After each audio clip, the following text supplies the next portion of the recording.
Vishnu sir ಸಮಾಧಿ ಒಟ್ಟಿಗೆ ಏನು ನಡೀತೋ ನಡಿಬಾರ್ದಿತ್ತು ಅನ್ನೋದಕ್ಕಿಂತ ಹೆಚ್ಚಾಗಿ ಒಂದೊಂದು ಅರ್ಥ ಭಾಳ ಚೆನ್ನಾಗಿ ಮಾಡ್ಕೋಬೋದು ಇಲ್ಲಿ.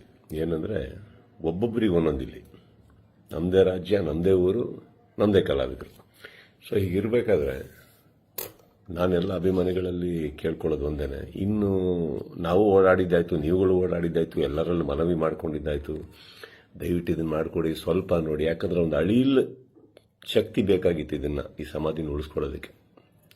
ಯಾರಿಗೆ ಅಧಿಕಾರದಲ್ಲಿದ್ದು ಯಾರಿಗೆ ಆ ಶಕ್ತಿ ಇತ್ತು ಅವ್ರ ಬಗ್ಗೆ ಹೇಳ್ತಾ ಇದ್ದೀನಿ.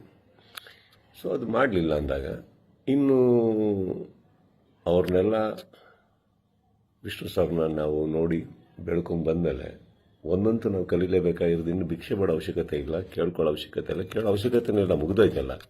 ಮಾಡಾಗಿದೆ, ಮಾಡಬೇಕು ಅಂತ ಇದ್ದಿದ್ರೆ ಇಷ್ಟೊತ್ತಿಗೆ ಮಾಡಿರೋರು. ಮಾಡಿಲ್ಲ ಅಂದಮೇಲೆ ಎಲ್ಲರೂ ಒಂದು ಅರ್ಥ ಮಾಡ್ಕೊಳ್ಳಿ, ಯಾರು ಏನು ಹೇಗೆ ಎತ್ತಿಟ್ರು ಇದು ನಾವೇ ಅಂತ ತೋರಿಸ್ಕೊಟ್ಟಾಗಿದೆ. ಇನ್ನಿದರಲ್ಲಿ ನೀವು ಅರ್ಥ ಮಾಡ್ಕೊಳ್ಳೋಕೆ ಎಷ್ಟಿದೆ ಅರ್ಥ ಮಾಡ್ಕೊಂಡ್ಬಿಟ್ಟು ಇನ್ನು ನಾವೇನು ಮಾಡಬೇಕು ಅಂತ ನೋಡ್ಕೋಣ.